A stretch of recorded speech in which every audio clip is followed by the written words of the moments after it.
Hey guys, how are you? This is Aman Zero.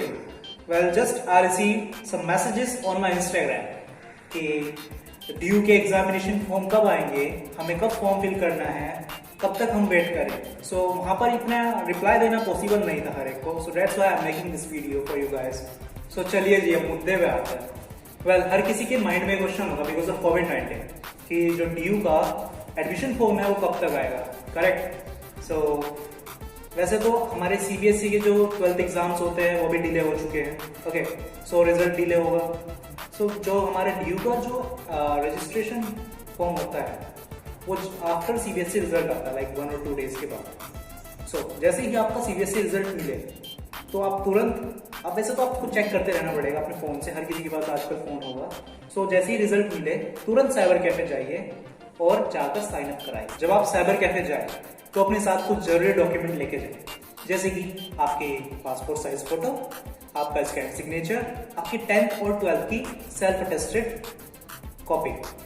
Okay, self attested copy means जो आपकी 10th और 12th की जो marksheet होती है ओरिजिनल, उसका जो प्रिंट आउट होता है उस पर साइन करके डेट डालकर उसकी फोटो देकर वो सेल्फ अटेस्टेड हो जाती है। मीन्स हम जब साइन करते हैं और डेट डालते हैं ना, तो मीन्स हम सेल्फ अटेस्ट कर रहे हैं अपने साइड से कि this copy are true. Okay, so अपनी सेल्फ अटेस्टेड कॉपीज। एंड जो आपके मन में क्वेश्चन होगा कि 12th की तो हमारे पास ओरिजिनल होगी नहीं बिकॉज अभी रिजल्ट आया है, तो आप जो स्क्रीनशॉट होगा वो स्क्रीनशॉट लेकर उस पर प्रिंट आउट निकाल कर साइन कर देन उसको अपलोड करो, ठीक है। एंड देन अगर आप स्पोर्ट्स कोटे से हो, कोई भी एक्स्ट्रा करिकुलम में पार्ट करते थे, तो आपके पास नेशनल का कोई सर्टिफिकेट हो या उससे ऊपर का, तो आप उसे भी लेके जाए। अगर आप स्टेट और डिस्ट्रिक्ट में पार्टिसिपेट है आपका, तो वो एप्लीकेबल नहीं होगा वहाँ पर।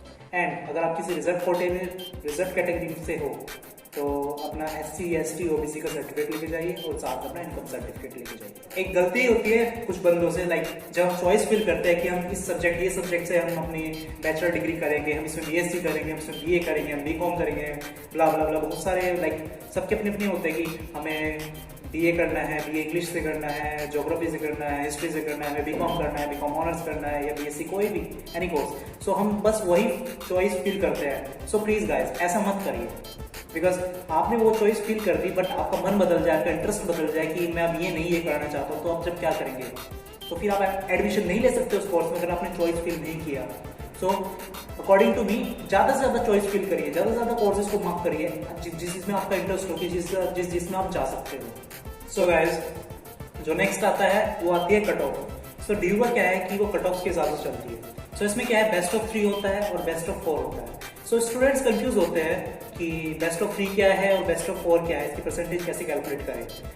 जो हमारे कोर्सेज होते हैं, physics honours, chemistry honours, botany honours और फिजिकल साइंस, इन 4 कोर्सेज को छोड़कर जो कोर्सेज होते हैं वो बेस्ट ऑफ 4 काउंट करते हैं और ये कोर्सेज बेस्ट ऑफ 3 काउंट करते हैं। लेट मी टेल यू कि ये बेस्ट ऑफ 4 कैसे कैलकुलेट करता है। Like you want to go for BA history, ठीक है, तो तुम्हारे पास क्या होंगे 12th में? हिस्ट्री होगा, ज्योग्राफी होगा, इकोनॉमिक्स होगा, तुम्हारे पास इंग्लिश होगा और हिंदी होगा। Okay, take an example. So जो तुम्हारा हिस्ट्री, इको और ज्योग्राफी 3 सब्जेक्ट है, ये सेपरेट, और ये हिंदी और इंग्लिश है, इनको सेपरेट रखो, ठीक है। इन 3 के परसेंटेज कैलकुलेट करो और इनको सेपरेट रखे, जिसमें इंग्लिश और हिंदी में जिसके हाईएस्ट मार्क्स होंगे, जिनके या हिंदी के ज़्यादा है तो हिंदी को रखो, इंग्लिश के ज़्यादा है तो इंग्लिश को रखो।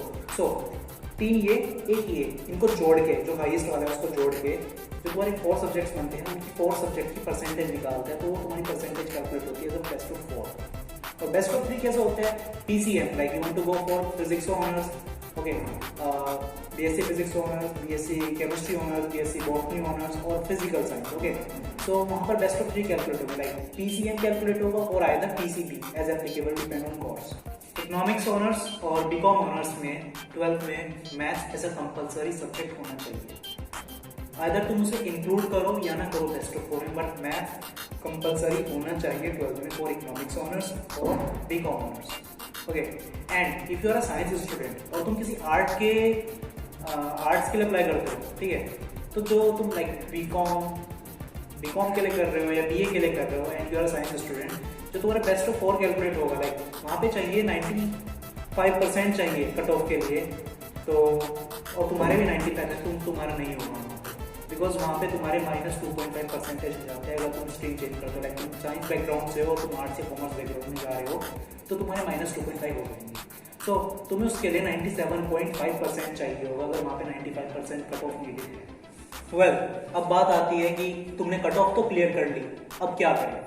अब तुम्हें करना क्या है, साइबर कैफे जाना है, ठीक है, अपना लॉगिन करना है, जो तुमने रजिस्ट्रेशन कराया था ना DU की वेबसाइट पर अपना अकाउंट बनाकर, वो लॉगिन करना है। देन उसके बाद अपना कॉलेज सेलेक्ट करना है जिसमें तुम्हारा कट ऑफ क्लियर होगा, ठीक है। एंड देन वहाँ से एक एप्लीकेशन फॉर्म एक डाउनलोड करना है, ठीक है, उसका प्रिंट निकालना है और देन अपने कॉलेज की तरफ जाना है। तो मैं बताता हूँ अपने कॉलेज जाते हुए अपने साथ क्या क्या डॉक्यूमेंट कैरी करना है, बिकॉज वापस तो तुम आओगे नहीं घर पे, क्योंकि बहुत तुम में से बहुत सौ के घर बहुत दूर दूर होंगे। ऑफकोर्स मेरा खुद का था। तो लाइक अपने साथ क्या क्या कैरी करना है, तो अपनी 10th की और 12th की ओरिजिनल मार्कशीट, ठीक है। वैसे बहुत से पास 12th की ओरिजिनल मार्कशीट नहीं होगी, तो जो प्रिंट आउट होता है वो रख लेना, जो इंटरनेट से निकलता है, ठीक है। एंड देन 12th की प्रोविजनल मार्कशीट वो अपने कॉलेज से हैंड रिटन में मिल जाती है, वो ले लेना। एक SLC और एक कैरेक्टर सर्टिफिकेट जो 6 महीने के अंदर बनाओ, अपने स्कूल से भी बनवा सकते हो। अपना कास्ट सर्टिफिकेट की एप्लीकेशन और साथ में इनकम सर्टिफिकेट और PWD सर्टिफिकेट और माइग्रेशन सर्टिफिकेट और कश्मीरी माइग्रेंट, अगर तुम कश्मीरी माइग्रेंट हो तो ये जो सर्टिफिकेट्स होंगे ये सब ओरिजिनल ही लेके जाने पड़ेंगे आपको। अपने ओरिजिनल सर्टिफिकेट के साथ साथ फोटोस्टेट भी रखना अपने साथ, ठीक है। और बिकॉज दो सेट फोटोस्टेट के होने चाहिए अपने साथ, और कुछ फोटोग्राफ्स रखना, लाइक 2 फोटोग्राफ अपने साथ रखना, ठीक है, ज़रूरत पड़ सकती है। एंड देन जैसे आप जाओगे अपने डॉक्यूमेंट्स वहाँ सबमिट करोगे कॉलेज में, तो आपका जब वेरिफिकेशन हो जाएगा, वैसे दिन के दिन ही वेरिफिकेशन हो जाता है, शाम तक आपको पता चल जाता है, आपका फी लिंक जनरेट होगा, ठीक है। वहाँ पर अपनी कॉलेज की फी पेमेंट कर देना, ठीक है। एंड देन जैसे ही आप फी पेमेंट करोगे, अपना फी पेड हो जाएगी, जब आपकी फी कंप्लीट हो गई, देन आपका एडमिशन कंप्लीट होगा। कुछ बंदों को प्रॉब्लम होती है लाइक कि मुझे हिंदू में लेना था, मुझे हंसराज में लेना है, मुझे KMC में लेना है, ओके। लेकिन जैसे ही कट ऑफ आई, तुम्हारा एडमिशन हो रहा है रामजस में, तो तुम सोच रहे हो कि मैं रामजस में ना लेकर जब मेरी कट ऑफ हिंदू में आएगी या KMC में आएगी, हंसराज में आएगी, तो मैं उनमें एडमिशन ले लूँगा।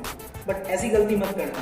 ऐसा भी हो सकता है तुमने रामजस में नहीं लिया और तुम्हारा साथ ही साथ नेक्स्ट कट ऑफ में उनमें भी नहीं आया, वो कट ऑफ ही क्लोज हो गई, तो तुम क्या करोगे, ठीक है। तो इस केसेस में मैं सजेस्ट करूंगा कि जिस कॉलेज में एडमिशन हो रहा है अपना एडमिशन ले लो, क्योंकि बाद में एडमिशन विड्रॉ कराना इजी होता है। जैसे तुम्हारा दूसरे कॉलेज में कट ऑफ में लिस्ट में नाम आया, तो तुम अपना दूसरे कॉलेज में जा सकते हो, वहाँ से एडमिशन विड्रॉ करा कर, और जो तुम्हारी फी होती है, जो पेमेंट होती है, वो 3 to 4 मंथ में रिफंड हो जाती है।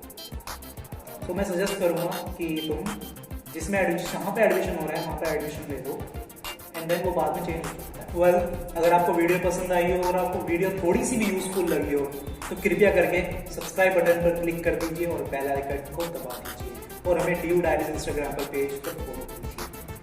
Thank you for watching this video.